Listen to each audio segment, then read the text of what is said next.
강대국의 틈바구니, 경랑의 시대 속에서 이름 없이 조국을 위해 온 생을 바친 사람들이 있었습니다. 머나먼 이국 땅, 낯선 평원에 묻혀야 했던 수많은 독립운동가들, 그들은 단 한 번도 조국을 잊지 못했습니다. 바람이 불면 그 바람에 실려오는 고향 산천의 냄새를 그리워했고, 밤이 깊어지면 어머니의 품 같은 조국의 품을 꿈꾸며 눈을 감았죠. 하지만 그들의 꿈은 끝내 이루어지지 않은 채 가슴 한켠에 조국을 묻은 채 살아야 했습니다. 오늘 저는 그 아픈 역사 위에 다시 피어나는 작은 기적을 이야기하려 합니다. 100년의 세월을 건너 조국을 그리워하다 이국에 잠든 한 독립운동가의 증손녀가 그의 이름을 품고 마침내 할아버지가 그토록 그리워했던 고향 땅, 안동에 첫 발을 내딛습니다. 낯선 하늘, 낯선 언어, 그러나 피와 기억 깊숙이 각인된 조국의 땅에서 그녀는 자신이 어디서 왔고 어디로 가야 하는지 그 오래된 질문에 답을 찾아 나섭니다. 이제 저는 그 길 위에 서서 들려드리려 합니다. 조국을 잊지 못한 이들의 이름이 어떻게 다시 불려지고 잊혀진 뿌리가 어떻게 이 땅에서 되살아나는지, 그리움과 환대, 상실과 회복, 그리고 함께의 의미가 어우러진 눈물 없이 들을 수 없는 이야기를 시작합니다. 그 전에 1초면 누를 수 있는 구독, 좋아요 버튼을 살짝 눌러주시면 이 영상 제작에 큰 힘이 됩니다. 저는 소피아 박입니다. 카자흐스탄 알마티에서 태어나 자란 고려인 4세죠. 우리 가족의 역사는 한 장의 낡은 사진에서 시작됩니다. 어릴 적부터 증조 할아버지가 독립운동가였다는 이야기를 들으며 자랐습니다. 할머니는 종종 그 이야기를 들려주셨어요. 소피아, 너의 증조 할아버지는 조국을 위해 싸우다 이곳으로 강제 이주되셨단다. 그분은 끝까지 한글을 잊지 않으셨지. 할머니의 말씀은 언제나 같은 자리에서 멈췄습니다. 증조 할아버지가 어디서 오셨는지, 어떤 활동을 하셨는지는 아무도 정확히 알지 못했어요. 단지 한국이라는 먼 나라에서 왔다는 것만 알고 있었죠. 29생일을 맞은 날, 할머니는 오래된 나무 상자를 건네주셨습니다. 그 안에는 낡은 사진 한 장이 있었어요. 흑백 사진 속 젊은 남자는 굳은 표정으로 카메라를 응시하고 있었습니다. 사진 뒷면에는 희미한 한글 필체로 안동이라는 글자가 적혀 있었죠. 이게 뭐죠, 할머니? 궁금해서 물었습니다. 할머니는 깊은 한숨을 내쉬셨어요. 내 증조 할아버지의 고향이란다. 그분은 늘 그곳으로 돌아가고 싶어 하셨지. 그 순간 마음속 깊은 곳에서 무언가가 울렸습니다. 한 번도 가본 적 없는 땅. 하지만 내 핏줄이 흐르는 곳을 향한 이상한 그리움이었어요. 가슴이 저며오는 듯한 통증과 함께 눈물이 핑 돌았습니다. 왜 이런 감정이 일어나는지 스스로도 이해할 수 없었어요. 그날 밤 인터넷으로 안동을 검색했습니다. 화면에 펼쳐진 고택과 강물, 산의 풍경이 낯설면서도 묘하게 친숙했어요. 마치 오래전 꿈에서 본 풍경 같았습니다. 손가락으로 화면을 어루만지며 이상한 향수에 젖었어요. 음악학교에서 수업을 마치고 집으로 돌아오던 어느 날, 학교 게시판에 붙은 포스터가 눈에 들어왔습니다. 고려인 후손 한국 초청 프로그램이라는 제목이었어요. 심장이 빠르게 뛰기 시작했죠. 마치 증조 할아버지가 저를 부르는 것 같았습니다. 신청서를 작성하면서 손이 떨렸어요. 운명의 문을 두드리는 것 같은 느낌이었습니다. 방문하고 싶은 지역이라는 란에 망설임 없이 경상북도 안동을 선택했어요. 제출 버튼을 누르는 순간 이상하게도 안도감이 밀려왔습니다. 마치 오랫동안 찾던 길을 드디어 발견한 것 같은 느낌이었어요.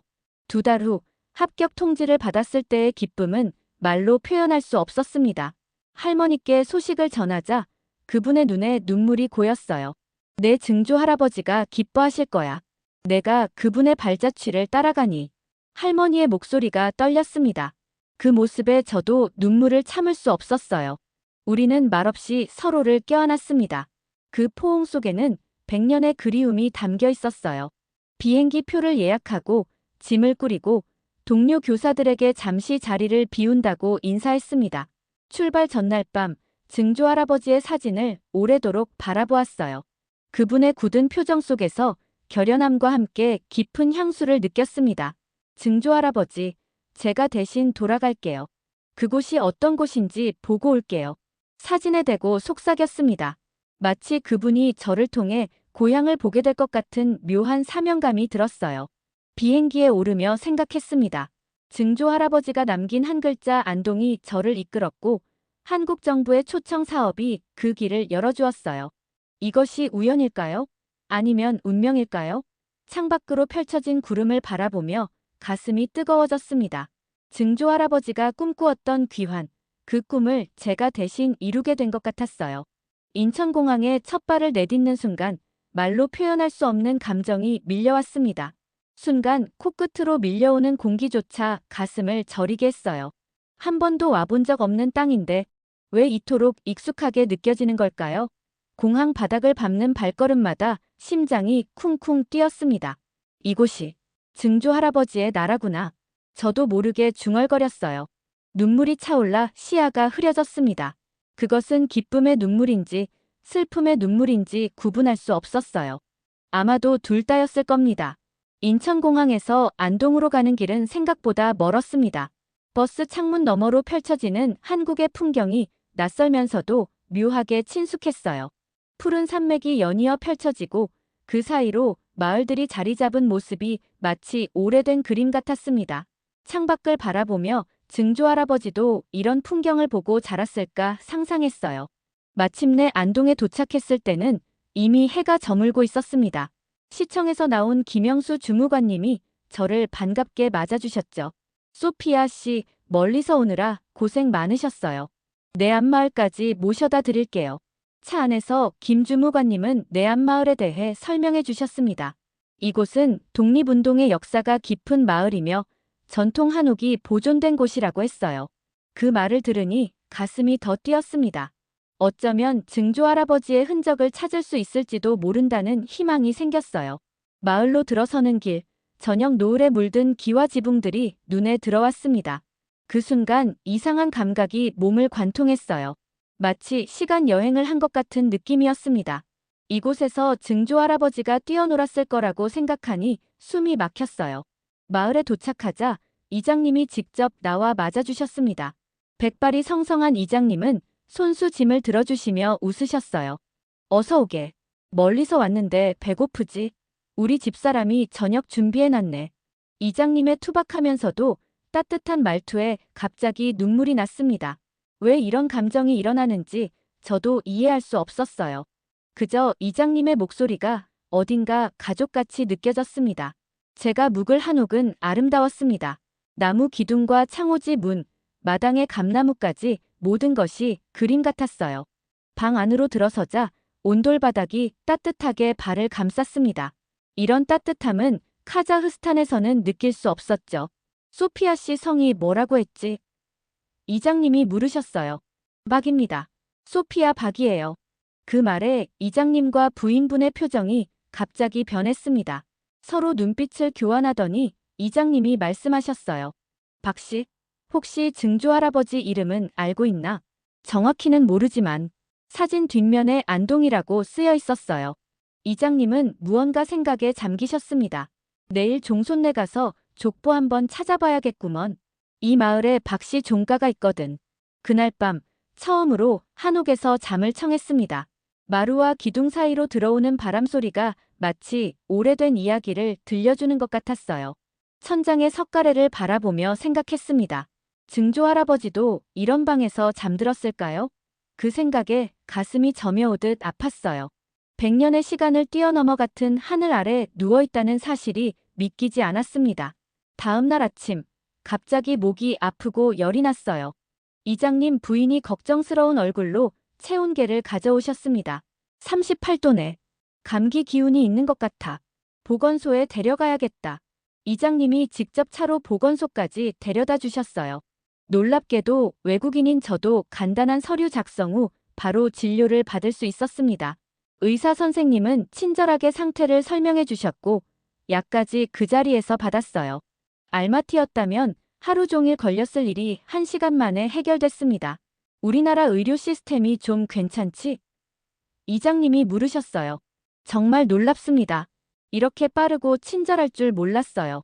마을로 돌아오는 길에 이장님이 말씀하셨습니다. 오늘 오후에 박씨 종가에 가보자. 종손이 족보를 찾아보겠다고 하네. 박씨 종가는 마을에서 가장 큰 한옥이었습니다. 수백 년 된 느티나무가 마당을 지키고 있었고 담장은 세월의 흔적을 고스란히 간직하고 있었어요. 종손 박재현 어르신이 우리를 맞아주셨습니다. 고려인 후손이라고. 어디 좀 보자. 재현 어르신은 저를 자세히 살펴보시더니 무언가 감회에 젖은 표정을 지으셨어요. 눈매가 우리 집안을 닮았어. 특히 눈썹 모양이. 그 말에 심장이 뛰기 시작했습니다. 한 번도 만난 적 없는 사람들 사이에서 처음으로 가족의 느낌을 받았어요. 가슴 깊은 곳에서 뜨거운 무언가가 솟아올랐습니다. 마치 오랫동안 잃어버렸던 퍼즐 조각을 찾은 것 같은 느낌이었어요. 재현 어르신은 오래된 족보를 꺼내 펼치셨습니다. 그리고 손가락으로 한 페이지를 가리키셨어요. 여기 봐. 1900년대 초반에 독립운동을 하다 사라진 사람들 명단이야. 혹시 사진 좀 볼 수 있을까? 증조 할아버지의 사진을 보여드리자 재현 어르신과 이장님이 놀란 표정을 지었습니다. 서로 눈빛을 교환하더니 재현 어르신이 말씀하셨어요. 이 사람이 박윤석일 가능성이 높아. 상해 임시정부에 참여했다가 1937년 강제 이주된 것으로 기록되어 있어. 그 순간 제 심장이 멈추는 것 같았습니다. 드디어 증조 할아버지의 이름을 알게 된 것이죠. 박윤석. 처음으로 그 이름을 소리내어 불러보았습니다. 이름을 말하는 순간 온몸에 전율이 흘렀습니다. 마치 오랫동안 잃어버렸던 열쇠를 찾은 것 같은 느낌이었어요. 그 이름은 제 입에서 나오는 순간 이미 친숙했습니다. 마치 수천 번 불러본 이름처럼 자연스러웠어요. 그날 저녁 재현 어르신은 저를 종가 저녁 식사에 초대하셨습니다. 오늘은 마침 기제사가 있는 날이야. 내 증조 할아버지의 먼 친척이신 분의 제사지. 함께하는 게 좋겠어. 한국의 제사 문화는 들어본 적은 있었지만 직접 경험하는 것은 처음이었습니다. 재현 어르신의 부인인 종부 이영숙 여사님이 저를 부엌으로 안내하셨어요. 소피야, 우리 함께 음식 준비해볼까? 내 증조 할아버지도 이런 음식을 먹고 자랐을 거야. 부엌에서 본 제사 음식은 압도적이었습니다. 정갈하게 준비된 각종 나물과 생선, 고기, 과일까지. 영숙 여사님은 하나하나 이름과 의미를 설명해 주셨어요. 저는 서툴게나마 도와드리며 한국 음식의 정성을 배웠습니다. 소피야, 이건 시래기나물이야. 우리 시어머니께 배운 방식 그대로 만드는 거지. 내 증조 할아버지도 이런 맛을 기억하고 있었을 거야. 영숙 여사님의 말씀에 가슴이 뭉클해졌습니다. 증조 할아버지가 그토록 그리워했을 맛, 그 기억의 끈이 100년의 시간을 넘어 이어지고 있다는 생각이 들었어요. 제사가 시작되었습니다. 재현 어르신이 정중하게 절을 올리고 가족들이 차례로 따랐어요. 저도 어색하게나마 절을 배워 함께 했습니다. 그 순간만큼은 제가 이 가족의 일원이 된 것 같았어요. 제사가 끝나고 음식을 나눠 먹는 시간, 영숙 여사님이 특별히 저를 위해 상을 차려주셨습니다. 한국식 수저 사용이 서툴러 어색하게 젓가락을 들자 옆에 앉은 재현 어르신의 손자 민석이 웃으며 도와주었어요. 이모, 이렇게 잡으면 더 쉬워요. 저도 어렸을 때 많이 떨어뜨렸어요. 민석의 순수한 도움에 웃음이 나왔습니다. 처음 맛보는 제사 음식은 놀라울 정도로 맛있었어요. 특히 시래기국은 묘한 향수를 불러일으켰습니다. 마치 전에 먹어본 적이 있는 것 같은 느낌이었죠. 맛있지? 영숙 여사님이 물으셨어요. 네, 정말 맛있습니다. 이상하게 친숙한 맛이에요. 그건 내 몸속에 흐르는 피가 기억하는 거야. 재현 어르신이 깊은 눈빛으로 말씀하셨습니다. 식사를 마치고 가족들과 이야기를 나누는 시간이 이어졌습니다. 카자흐스탄에서의 생활, 음악 교사로서의 일상, 그리고 증조 할아버지에 대해 알고 있는 모든 것을 나눴어요. 가족들은 진지하게 경청해 주었습니다. 다음 날 아침, 이장님 댁에서 아침 식사를 함께 했습니다. 이장님 부인이 차려주신 된장국과 김치, 갓 지은 밥의 조합은 완벽했어요. 특히 김치를 먹는 순간 갑자기 눈물이 났습니다. 왜 그러나, 소피야? 이장님이 걱정스럽게 물으셨어요. 죄송해요. 할머니가 가끔 담그셨던 김치가 생각났어요. 할머니는 정확한 방법을 기억하지 못해서 항상 아쉬워하셨는데 이 맛이었던 것 같아요. 이장님 부인이 제 손을 잡아주셨습니다. 내 할머니도 이 맛을 기억하고 있었구나. 그 기억으로 너를 키우셨네. 그 말에 더 눈물이 났습니다. 할머니는 카자흐스탄에서 태어나 한국을 한 번도 가보지 못했지만 그녀의 몸은 이 맛을 기억하고 있었던 거예요. 그리고 그 기억은 저에게도 전해졌습니다. 피의 기억이라는 것이 이런 것일까요? 점심때는 마을 회관에서 주민들과 함께 식사를 했습니다. 안동 간고등어와 각종 나물, 된장찌개가 차려졌어요. 처음 보는 얼굴들이었지만 모두가 친숙하게 대해주셨습니다. 소피야, 더 먹어. 너무 말랐어. 할머니 뻘되는 주민 한 분이 제 그릇에 고등어를 한 점 더 올려주셨어요. 고맙습니다. 정말 맛있어요. 뭘 고마워해. 니도 이제 우리 식구지. 우리 식구라는 말에 갑자기 목이 메었습니다. 카자흐스탄에서는 항상 고려인이라는 이름으로 불렸고 러시아에서 공부할 때는 아시안이라고 불렸어요. 하지만 여기서는 그저 식구라고 불러주셨습니다. 그 단순한 말 한마디가 제 마음 깊은 곳을 울렸어요. 식사를 마치고 설거지를 돕겠다고 나섰습니다. 주민 여러분이 만류하셨지만 저는 고집을 부렸어요. 함께 일하며 나누는 대화는 더욱 친근했습니다. 한 할머니가 제게 물으셨죠. 소피야, 우리나라 음식 중에 뭐가 제일 맛있어? 김치요. 그리고 된장국. 처음 먹는 건데 마치 오래전부터 알고 있던 맛 같아요.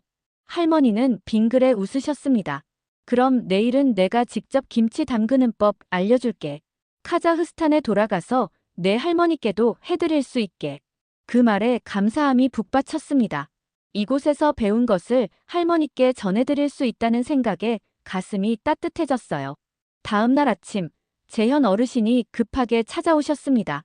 손에는 낡은 문서 뭉치를 들고 계셨어요. 소피야, 어제 밤새 옛 서류들을 뒤졌어. 내 증조 할아버지에 관한 기록을 더 찾았단다. 가슴이 두근거렸습니다. 재현 어르신은 조심스럽게 문서들을 펼치셨어요. 그 중에는 누렇게 변색된 편지와 문서, 그리고 더 자세한 가계도가 있었습니다. 박윤석, 1896년 안동 내암마을 출생. 1919년 3.1운동 이후 상해로 망명해 임시정부에서 활동했어. 주로 독립자금 모금과 연락책 역할을 했지. 재현 어르신의 말씀 한마디 한마디가 제 가슴에 파고들었습니다. 증조 할아버지의 삶이 점점 선명하게 그려지는 느낌이었어요. 1930년대 초반까지 활동 기록이 있다가 1937년 스탈린의 강제이주 정책으로 중앙아시아로 보내진 것으로 추정돼. 그 이후로는 기록이 없구나. 목이 메었습니다. 증조 할아버지가 겪었을 고통과 그리움을 상상하니 가슴이 아팠어요. 하지만 동시에 그분의 용기와 신념에 깊은 존경심이 생겼습니다. 재현 어르신, 증조 할아버지는 독립운동가셨던 거죠? 재현 어르신이 고개를 끄덕이셨습니다. 그렇다. 정식으로 독립유공자로 인정받지는 못했지만 분명 조국을 위해 싸운 분이셔. 기록에 따르면 상해 임시정부 요인들과 긴밀히 협력했다고 해. 그날 오후 이장님의 안내로 마을의 옛 서당 건물을 방문했습니다. 이곳은 지금 작은 마을 박물관으로 사용되고 있었어요. 이 서당에서 내 증조 할아버지도 공부했을 거야. 당시 이 마을 아이들은 모두 이곳에서 한문을 배웠지. 낡은 목조 건물 안으로 들어서자 세월의 무게가 느껴졌습니다. 먼지 쌓인 책장에는 오래된 책들이 가지런히 꽂혀 있었고 벽에는 옛 학생들의 글씨 연습 흔적이 남아 있었어요. 혹시 여기 학생 명부 같은 건 남아있나요? 궁금해서 물었습니다. 이장님이 웃으셨어요. 역시 똑똑하구나. 있지. 오래된 명부가 보관되어 있어. 서랍장에서 꺼낸 명부는 너무 오래되어 종이가 바스러질 것 같았습니다. 조심스럽게 페이지를 넘기던 이장님이 갑자기 멈추셨어요. 여기 있다. 박윤석. 1904년 입학. 스승평가에 총명하고 애국심이 강함이라고 적혀있네. 그 순간 시간이 멈춘 것 같았습니다. 증조 할아버지가 어린 시절 이 공간에서 공부했다는 사실이 실감나지 않았어요. 손가락으로 그 이름을 조심스럽게 만져보았습니다. 100년의 시간을 뛰어넘어 증조 할아버지와 연결된 느낌이었죠. 소피야, 이건 내게 주고 싶은 거야. 이장님이 작은 나무 상자를 건네주셨습니다. 상자 안에는 오래된 붓과 벼루가 있었어요. 이장님의 설명에 따르면 이것은 서당에서 사용되던 것으로 박윤석 증조할아버지 시대의 것이라고 했습니다. 증조할아버지가 이걸 사용했을지도 모르는 거죠? 감격에 겨워 물었어요. 그럴 가능성이 높지. 이 마을 아이들은 모두 이런 도구로 글을 배웠으니까. 붓을 손에 쥐는 순간 마치 오랫동안 잃어버렸던 무언가를 되찾은 것 같은 느낌이었어요. 손가락 사이로 느껴지는 붓의 감촉이 낯설면서도 묘하게 친숙했습니다. 이것이 혈육의 기억일까요? 다음 날 재현 어르신이 더 중요한 소식을 가지고 오셨습니다. 서울의 독립기념관에 연락해 박윤석에 관한 정보를 요청했고 놀라운 회신을 받았다고 했어요. 소피아, 내 증조할아버지는 1919년부터 1930년까지 상해 임시정부 재정부에서 일했어. 특히 국내와 만주, 러시아 지역을 오가며 독립자금을 모금하는 중요한 역할을 했다고 해. 더 놀라운 건 내 증조할아버지가 1925년에 쓴 편지가 독립기념관 자료실에 보관되어 있다는 거야. 다음 주에 우리가 직접 가서 확인해보자. 그날 밤 잠을 이루지 못했습니다. 증조할아버지의 편지라니. 그분의 육성을 직접 듣는 것과 같은 일이었어요. 어떤 내용일까? 누구에게 쓴 편지일까 상상하며 밤을 지새웠습니다. 창밖으로 보이는 달빛을 바라보며 생각했어요. 증조할아버지도 이 같은 달을 보며 고향을 그리워했을까요? 그분이 느꼈을 그리움과 고통, 그리고 희망을 상상하니 가슴이 저려왔습니다. 하지만 동시에 자부심도 느꼈어요. 제 몸에 그분의 피가 흐르고 있다는 사실이 자랑스러웠습니다. 안동 국제 탈춤 페스티벌이 시작되었습니다. 마을 전체가 축제 분위기로 들떠 있었어요. 이장님의 제안으로 저는 마을 주민들과 함께 축제에 참여하게 되었습니다. 소피아, 넌 음악 교사라며 우리 마을 공연에 함께하는 건 어때? 처음에는 망설였지만 주민들의 따뜻한 격려에 용기를 냈습니다. 마을 공연팀은 전통 민요와 현대 음악을 접목한 무대를 준비하고 있었어요. 저는 카자흐스탄 고려인들 사이에서 전해 내려오는 민요를 알려드렸습니다. 이건 아리랑의 변형인 것 같아요. 고려인들 사이에서 아리랑 고개라고 불리는 노래입니다. 연습 과정에서 놀라운 발견이 있었습니다. 고려인 민요와 안동 지역 민요 사이에는 묘한 유사점이 있었어요. 선율은 달랐지만 가사의 구조와 감정을 표현하는 방식이 닮아 있었습니다. 이건 정말 신기한데요. 마을 공연팀의 지도를 맡은 박성준 선생님이 말씀하셨어요. 100년의 시간과 수천 킬로미터의 거리를 넘어서도 음악적 DNA가 이어진 거죠. 우리는 두 노래를 하나로 엮어 새로운 곡을 만들기로 했습니다. 카자흐스탄에서 불렀던 아리랑 고개와 안동의 내 앞들 노래를 융합한 곡이었어요. 저는 피아노 반주를, 마을 어르신들은 장구와 북을 맡았습니다. 연습은 매일 저녁 마을 회관에서 이루어졌어요. 처음에는 어색했지만 날이 갈수록 음악 속에서 하나가 되어갔습니다. 특히 80대 할머니들이 불러주신 옛 노래는 제 영혼을 울렸어요. 소피아, 이 부분은 이렇게 끌어올려서 불러야 해. 슬픔이 더 잘 표현돼. 김순자 할머니가 가르쳐 주셨습니다. 할머니의 목소리에는 세월의 무게가 담겨 있었어요. 그 가르침을 따라 노래하니 정말 다른 느낌이 났습니다. 마치 제 안에 잠들어 있던 무언가가 깨어나는 것 같았어요. 축제 당일, 저는 무대 뒤에서 긴장으로 떨고 있었습니다. 한복을 입은 모습이 거울에 비쳤어요. 영숙 여사님이 빌려주신 담청색 한복은 마치 저를 위해 만들어진 것처럼 잘 어울렸습니다. 소피아, 떨지 마. 그냥 내 마음을 노래하면 돼. 성준 선생님이 격려해 주셨어요. 드디어 우리 차례가 되었습니다. 무대에 올라 관객들을 바라보니 숨이 멎는 것 같았어요. 수백 명의 사람들이 우리를 주목하고 있었습니다. 그 중에는 재현 어르신과 마을 주민들, 그리고 많은 외지인과 외국인 관광객도 있었어요. 피아노 앞에 앉아 첫 음을 연주했습니다. 떨리는 목소리로 노래를 시작했어요. 처음에는 작게 시작했지만 점점 목소리에 힘이 실렸습니다. 카자흐스탄에서 할머니가 불러주시던 그 노래, 고려인들의 한과 그리움이 담긴 선율이 안동의 밤하늘로 퍼져나갔어요. 후렴구에서는 마을 어르신들이 함께 화음을 넣어주셨습니다. 그리고 중간부터는 안동 내 앞들 노래로 자연스럽게 전환되었어요. 두 노래가 만나 하나의 이야기를 들려주는 순간 관객들의 표정이 변했습니다. 노래가 절정에 이르렀을 때 문득 눈물이 흘러내렸습니다. 증조 할아버지가 그토록 그리워했을 이 땅의 노래를 제가 다시 부르고 있다는 사실이 가슴을 쳤어요. 그분이 떠나온 고향 땅에서 그분의 핏줄인 제가 노래하고 있다는 생각에 목소리가 떨렸습니다. 하지만 떨림은 곧 강한 울림으로 변했어요. 마지막 소절을 부를 때는 온 힘을 다해 불렀습니다. 노래가 끝나고 숨을 고르는데 순간 정적이 흘렀어요.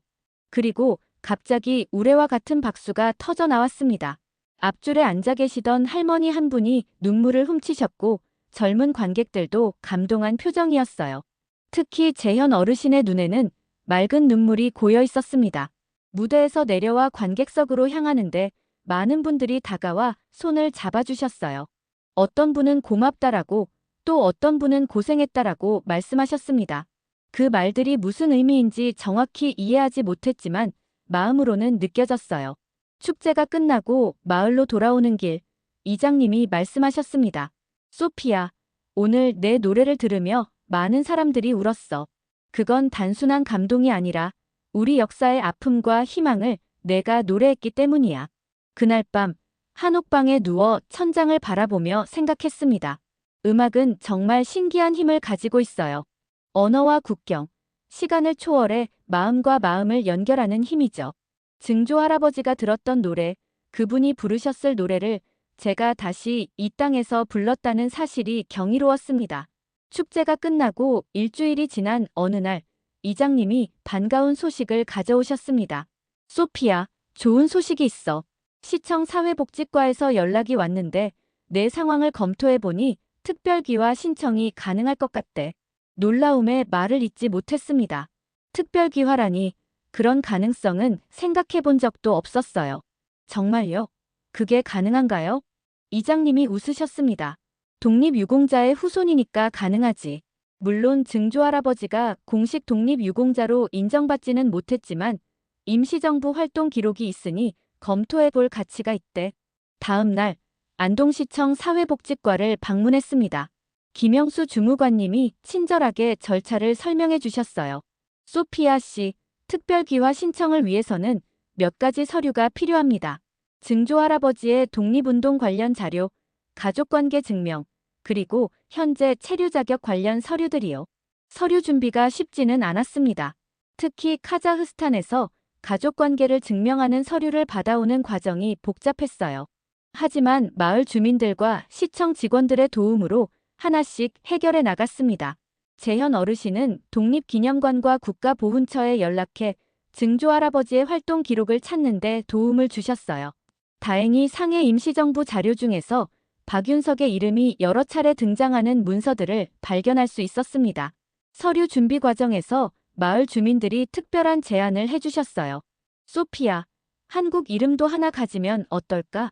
물론 소피아라는 이름도 예쁘지만 한국 국적을 받게 된다면 한국 이름도 있으면 좋을 것 같아. 처음에는 망설였지만 그 제안이 점점 마음에 들기 시작했습니다. 한국 이름을 갖는다는 것은 제 정체성의 또 다른 부분을 인정하는 일이기도 했어요. 마을 어르신들이 모여 이름을 지어주시기로 했습니다. 여러 이름이 오갔어요. 모두 예쁜 이름이었지만 재현 어르신의 제안이 가장 좋았어요. 박은율은 어떨까? 은은 맑은, 율은 선율. 음악을 사랑하는 소피아에게 어울리는 이름이야. 그 순간 가슴이 뛰었습니다. 박은율. 말하기도 좋고 의미도 아름다웠어요. 무엇보다 제 정체성과 완벽하게 맞아떨어지는 느낌이었습니다. 이름이 정해진 후 마을 주민 한 분이 특별한 선물을 준비해 주셨어요. 바로 박은율이라고 새겨진 도장이었습니다. 처음으로 제 한국 이름이 새겨진 도장을 보는 순간 이상한 감정이 밀려왔어요. 마치 오랫동안 잃어버렸던 무언가를 되찾은 느낌이었습니다. 특별기화 신청서를 제출하고 몇 주가 지났습니다. 그동안 저는 마을에서 다양한 활동에 참여하며 한국 생활에 적응해 갔어요. 김치 담그기, 된장 만들기, 한글 서예 배우기. 모든 것이 새롭고 즐거웠습니다. 어느 날 오후 김영수 주무관님에게서 전화가 왔습니다. 소피아 씨, 좋은 소식이에요. 특별기화 심사 결과가 나왔는데 승인되었습니다. 그 말을 듣는 순간 온몸에 전율이 흘렀습니다. 한국 국적. 증조 할아버지가 그토록 그리워했던 조국의 국민이 된다는 것이 실감나지 않았어요. 다음 날 시청에서 간소한 국적 취득 기념식이 열렸습니다. 마을 주민들과 시청 직원들이 모두 모여 축하해 주셨어요. 주민등록증을 받는 순간 손이 떨렸습니다. 그 작은 카드에는 박은율이라는 이름이 선명하게 적혀 있었어요. 축하합니다, 은율 씨. 김주무관님이 웃으며 말씀하셨습니다. 은율 씨. 처음 들어보는 호칭이었지만 이상하게도 친숙하게 느껴졌어요. 마치 오래전부터 그렇게 불렸던 것처럼 자연스러웠습니다. 국적을 취득한 후 저는 증조 할아버지의 발자취를 더 깊이 알고 싶어졌습니다. 재현 어르신의 도움으로 독립기념관을 방문하기로 했어요. 천안으로 가는 기차 안에서 마음이 복잡했습니다. 기대와 설렘, 그리고 약간의 두려움이 뒤섞였어요. 독립기념관은 생각보다 훨씬 웅장했습니다. 넓은 부지에 여러 전시관이 자리 잡고 있었어요. 특히 눈길을 끈 것은 입구에 세워진 거대한 탑이었습니다. 저건 결의의 탑이야. 우리 민족의 독립의지를 상징하지. 재현 어르신이 설명해 주셨어요. 전시관을 돌아보며 한국의 독립운동사를 배웠습니다. 일제강점기의 고통, 3.1운동의 열기, 그리고 해외에서 이어진 독립운동의 역사까지 모든 것이 생생하게 다가왔어요. 마침내 상해 임시정부 관련 전시실에 도착했습니다. 벽면에는 임시정부에서 활동한 인물들의 사진과 이름이 전시되어 있었어요. 재현 어르신이 한쪽 벽을 가리키셨습니다. 여기 봐, 은유라. 그곳에는 재정부 활동가 명단이라는 제목 아래 여러 이름이 새겨진 동판이 있었어요. 그리고 그 중에는 분명히 박윤석이라는 이름이 있었습니다. 순간 숨이 멎는 것 같았어요. 증조 할아버지. 작게 중얼거렸습니다. 그 이름 앞에 서서 저는 깊이 절을 올렸습니다. 눈물이 흘러내렸어요. 증조 할아버지가 이곳에서 조국의 독립을 위해 헌신했다는 사실이 가슴을 쳤습니다. 증조 할아버지, 저 왔어요. 박은율이에요. 소피아 박. 당신의 증손녀입니다. 동판 앞에서 오랫동안 서 있었습니다. 마치 증조 할아버지와 대화를 나누는 것 같았어요. 그분이 겪었을 고난과 그리움, 그리고 희망을 상상하며 마음속으로 이야기를 나눴습니다. 독립기념관에서 나오는 길, 관계자 한 분이 다가오셨어요. 혹시 박윤석 선생님의 후손이신가요? 놀라서 고개를 끄덕였습니다. 그분은 자료실로 저희를 안내해 주셨어요. 그곳에서 더 자세한 자료를 볼 수 있었습니다. 특히 감동적이었던 것은 증조 할아버지가 1925년에 쓴 편지였어요. 이 편지는 박윤석 선생님이 국내의 동지에게 보낸 것으로 추정됩니다. 독립자금 모금 상황을 보고하는 내용이에요. 떨리는 손으로 편지 복사본을 받아들었습니다. 비록 한자로 쓰여 있어 모두 읽을 수는 없었지만 그 글씨체만으로도 충분했어요. 증조 할아버지의 손길이 느껴지는 것 같았습니다. 안동으로 돌아오는 길, 마음은 이미 다른 곳에 가 있었습니다. 증조 할아버지의 삶과 제 삶이 이상하게 겹쳐지는 느낌이었어요. 그분은 조국을 떠나 타국에서 살아야 했고, 저는 타국에서 태어나 조국으로 돌아왔습니다. 우리는 서로 반대 방향으로 움직였지만 결국 같은 이야기의 일부였던 거예요. 안동에 도착한 다음 날, 뜻밖의 초대를 받았습니다. 박씨 종친회에서 저를 공식적으로 초청한 것이었어요. 종친회 모임은 큰 한옥에서 열렸습니다. 수십 명의 박씨 종친들이 모여 있었어요. 종친회장님이 저를 소개해 주셨습니다. 오늘 특별한 손님을 소개합니다. 바로 독립운동가 박윤석 선생의 증손녀 박은율 씨입니다. 카자흐스탄에서 온 고려인으로 최근 한국 국적을 취득했습니다. 모두가 박수를 쳐주셨어요. 그 중에는 연세 지긋한 어르신도 계셨는데 나중에 알고 보니 증조 할아버지와 같은 학렬의 종친이셨습니다. 그분이 제 손을 꼭 잡으시며 말씀하셨어요. 윤석이 살아있었다면 올해 129세. 그 자손이 이렇게 돌아오다니 하늘이 도운 일이야. 종친회에서는 저를 공식적으로 가족으로 인정해 주셨습니다. 족보에 제 이름을 올리는 의식도 있었어요. 박은율, 박윤석의 증손녀라는 글자가 오래된 족보에 추가되는 순간 저는 완전히 이 가문의 일원이 된 느낌이었습니다. 그날 저녁 안동문화원에서 연락이 왔습니다. 제 이야기를 들은 문화원장님이 특별한 제안을 하셨어요. 박은율 씨, 혹시 안동에서 고려인 음악교실을 열어보지 않겠습니까? 카자흐스탄의 고려인 문화와 한국 전통음악을 접목한 프로그램이면 좋겠습니다. 그 제안은 생각지도 못한 것이었습니다. 하지만 곧 흥미롭게 느껴졌어요. 제가 가진 두 문화의 배경을 활용해 새로운 가치를 만들어낼 수 있는 기회였습니다. 네, 해보고 싶습니다. 제가 알고 있는 고려인 민요와 한국 전통음악을 함께 가르칠 수 있을 것 같아요. 그렇게 고려인 한국음악교실이 시작되었습니다. 처음에는 몇 명 안 되는 학생들로 시작했지만 입소문이 나면서 점점 참가자가 늘어났어요. 특히 놀라웠던 것은 외국인 관광객들의 관심이었습니다. 안동을 방문한 외국인들이 저의 수업을 듣기 위해 찾아왔어요. 소피아, 아니, 은율 선생님의 이야기가 정말 감동적입니다. 고려인의 역사를 이렇게 생생하게 들을 수 있어서 좋았어요. 미국에서 온 관광객이 말했습니다. 음악교실을 통해 저는 제 정체성을 더 깊이 탐구할 수 있었습니다. 카자흐스탄에서는 고려인으로, 한국에서는 카자흐스탄에서 온 한국인으로 불렸지만 이제는 그 두 정체성이 조화롭게 공존하는 느낌이었어요. 어느 날 음악교실 후 한 학생이 질문했습니다. 선생님, 정말 한국인이 된 기분이 어떠세요? 저는 이제 제 모든 부분을 사랑할 수 있게 되었어요. 카자흐스탄에서의 삶도, 고려인으로서의 역사도, 그리고 이제는 한국인으로서의 미래도 모두 다 저의 일부니까요. 그 말을 하면서 깨달았습니다.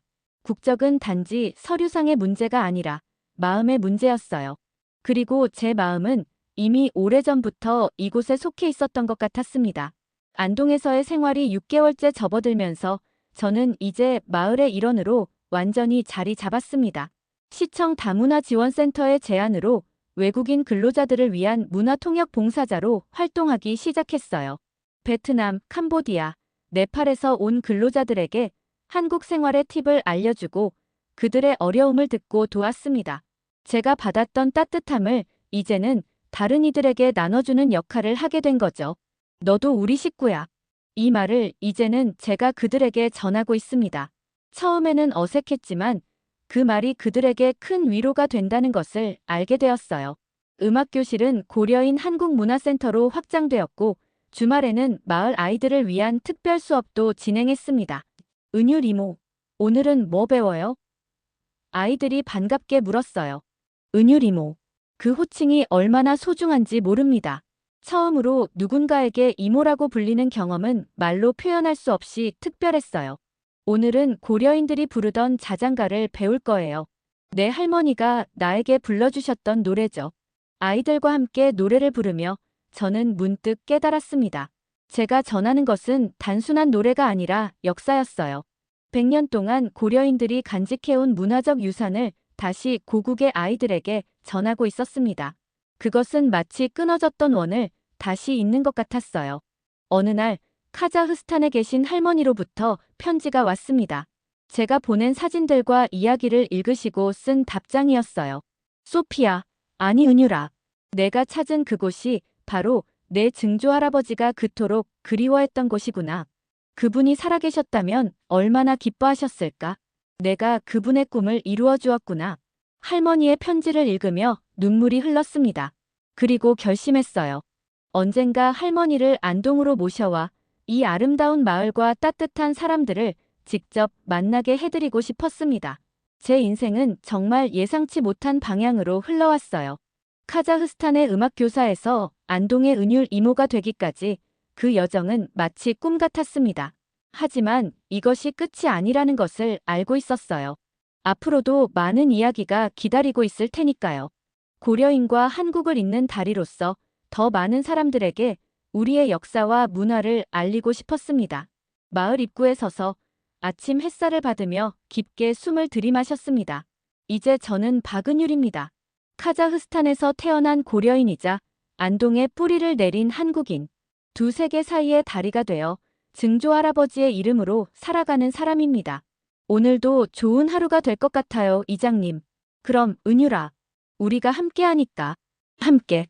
그 단순한 말 속에 제 모든 여정의 의미가 담겨 있었습니다. 혼자가 아닌 함께. 그것이 제가 안동에서 배운 가장 소중한 가치였어요. 그리고 이제 저는 그 가치를 다른 이들과 나눌 준비가 되어 있습니다. 사람은 사랑받기 위해 태어난다고들 말합니다. 하지만 그보다 더 값진 건 사랑을 기억해주는 누군가가 있다는 것. 소피아는 카자흐스탄에서 태어났지만 그녀의 이름은 안동의 족보 속에, 그리고 마을 사람들의 따뜻한 식탁 위에 다시 새겨졌습니다.